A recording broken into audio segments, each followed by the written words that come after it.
Hey, what's up? Just wanted to show you my Necromancer build. Show you what I'm playing with.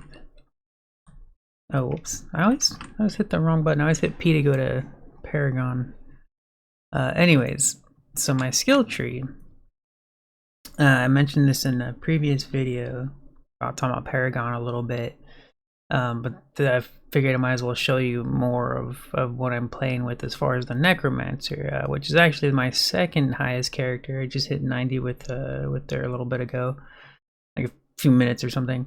My source is 97, was my first character. Same with the season 1. But I've been in the mood to play my Necro, so I was playing it for a bit. I've also got a Barbarian. I've actually got all the classes running right now. Barbarian is the last one I started playing as, and it's my lowest level character at the moment, which is like level 32 or something like that. Anyways, so Necromancer wanted to play with just pets, right? Lots of pets, which is the normal kind of favorite, I think. I don't know. I've always liked it.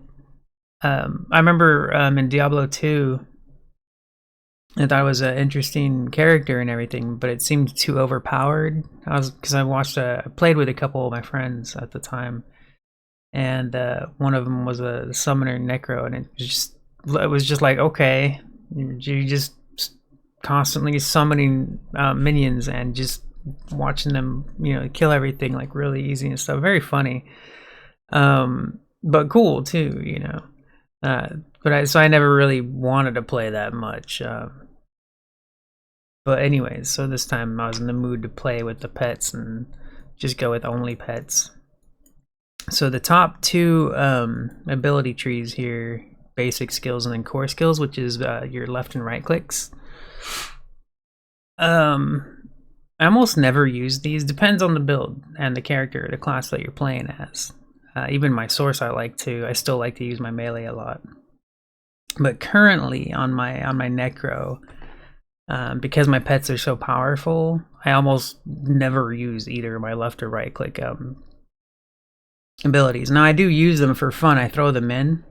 I'll use them when I can, but my pets just slaughter stuff pretty easily without me having to do much. So these first two abilities in the tree I don't really do a whole lot with. I do like Bone Spear.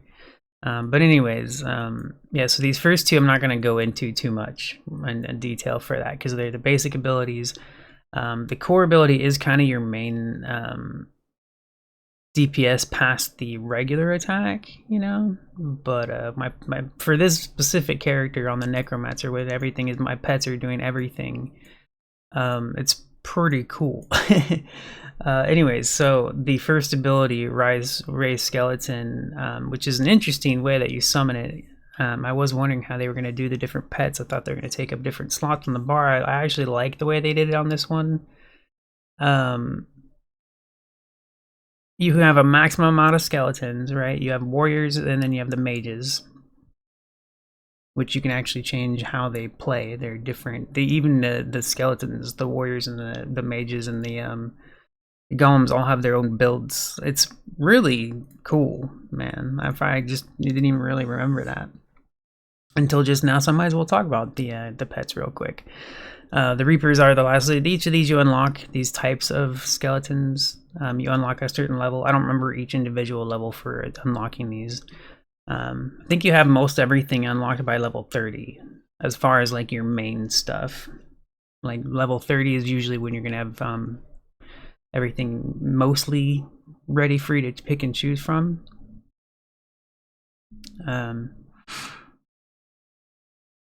Anyways, so the Reapers are the strongest skeletons. They have their own perks to pick between. So this one I have it on what is this? Oh, when they attack, immobilize, slowed, stun, or vulnerable enemies, reduces the cooldown of some powerful attack that they do. So it has a 10-second cooldown for their special attack, and when they're hitting like crowd-controlled enemies, they reduce the cooldown. That's what I have it on. The other perk for them is they have a 15% chance when hitting enemies to form a corpse. Just by hitting enemies, not even killing them. Like, that's a really cool one, but I'm not even using corpse explosion. with this build or anything, so I have played with it a little bit. Corpse Explosion is one of the most fun, you know, Necromancer builds. It's just fun and hilarious, and it has been since part 2. The Corpse Explosion is pretty great, but I have not been using it. I mostly use the corpses to heal my skeletons. So when you have a maximum amount of skeletons out, when you use the same ability, it buffs them. It gives them, for 8 seconds, it buffs them, increases their damage by 30%, and it heals them for 25%. So that's basically what I use the corpses for. That's why I don't use Corpse Explosion. I could use Corpse Explosion instead of Bone Spirit on my skill bar. I could. I don't use up every single corpse just to heal and buff my pets. It's not necessary. But I do... I just don't use Corpse Explosion just in case, just cause I don't need it. You know, I really don't.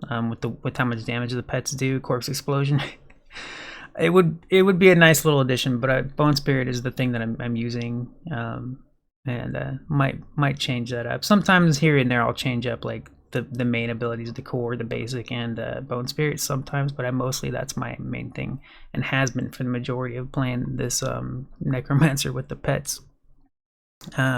Yeah, so anyways, I did play with the tanks for a little while, but I noticed that they weren't necessary. I don't know. I guess some of this stuff, like the defense tank skeletons and the tank golem, because I'm not even using like the blood one, I guess they could be better when you're going against like higher difficulties in the nightmare dungeons, maybe. Because like I actually just bumped up fortified on on one of my vampiric abilities. I finally added a fortified thing where I could get like a shield above my health, because man, without the shield, dude, I get one shot. My Necromancer is a glass cannon in a way, but all the damage is in the pets, so it's very funny. Anyways, so basically, I won't go too into the basic and the core abilities specifically for the Necromancer build, because I don't almost never use them. I do like this Bone Spear and the Split proc, but yeah, I cast it mostly for fun here and there sometimes, especially because I have these gloves that give me 25% chance to freeze enemies. So sometimes when I pop out a Bone Spear, that also freezes enemies and stuff, which is pretty cool. So let me see. I don't have any curses, right? Yeah. Or, well, not curses. I didn't buy any of the main abilities for the, what is this? Corpse and macabre. Macabre. Bone Prison. I've tried Bone Prison. I'm not a big fan of it. I don't really... Seems like it'd be cool for CC, I guess, but I don't know. I haven't really used it too much to care about it. I was like, it's okay. It's like not a bad one, but I was just like, whatever. Blood Mist, I haven't really tried Blood Mist. It's more of a movement, a survival ability, kind of like Blink for a mage or something like that. You know, it's a 24-second cooldown and it's a survival ability. I always focus on DPS, man. I get one shot though, which is funny. So yeah, and then Corpse Explosion. So on this specific tree, I only went with the passives. Get essence from consuming a corpse, and the only reason I get that is from healing my pets and buffing them, because I'm not like exploding them, right? You know, whatever. And then increased damage after consuming a corpse, which again, I'm not even, I believe it works for the raised skeleton thing, because you do consume a corpse, but I'm not 100%. Like it seems to work, but I don't really know. It's funny. And I just got an item that added like 3 to that, like, cause I had 3 pumped into it, and then like I just got an item that added 3 to it. That was Amulet. 3 ranks to that specific passive, which I was like, whoa, damn, that's interesting. Just happened to get that, so that's cool. Like, I don't need it, but that's cool. Added a bunch more to it. Anyways, and then increase the life and damage of the regular warriors. And I wasn't using a corpse for a while, and I was actually, I forgot I'm not even using Iron Maiden. Crap, forgot about that. Whoops. I was using Iron Maiden for a little while, Was pumping my thorns and stuff, but I switched to the Decrepify because of a perk, I think.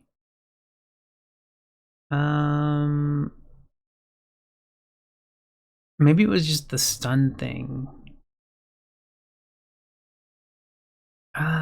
Maybe I might have done it for the stun, but I'm trying to think if I had a passive that made me switch to Decrepify. Because for a while I was using the Iron Maiden, and then I switched to this. I might have gotten a piece of gear that I don't remember. I don't think so though. Now I can't remember. I think it might be the stun though. It might just be. I liked that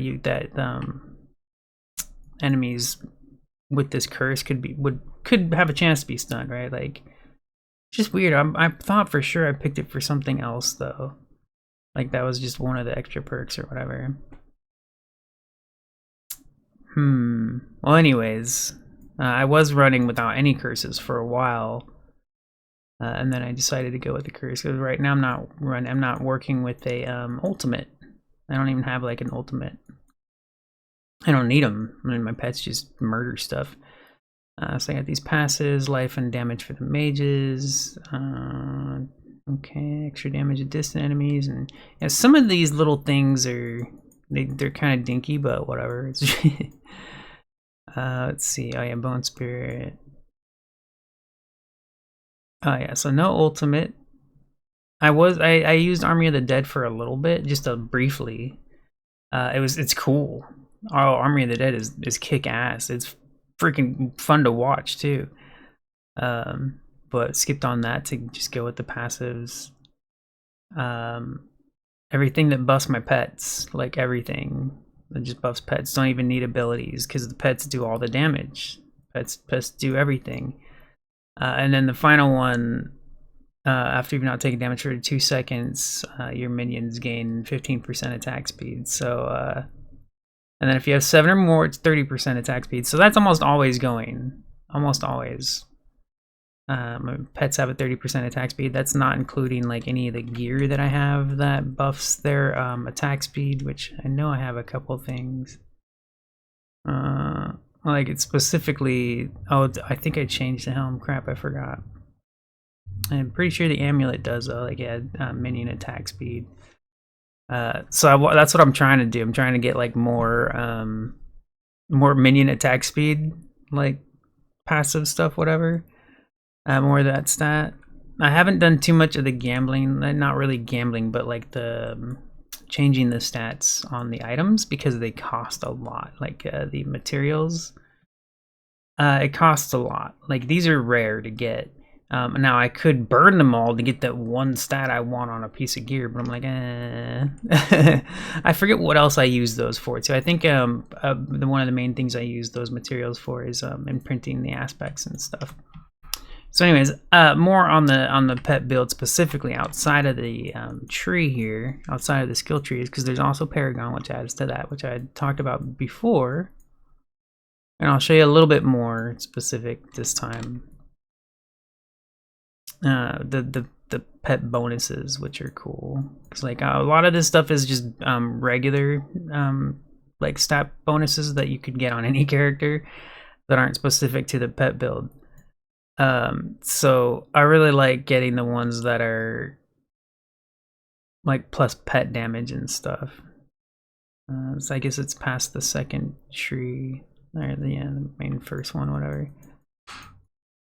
So yeah, so there's skeletal warrior damage, and so they have this too. Each of these, like the warrior damage and stuff like that, they have that also for the golems and the mages, skeletal mages.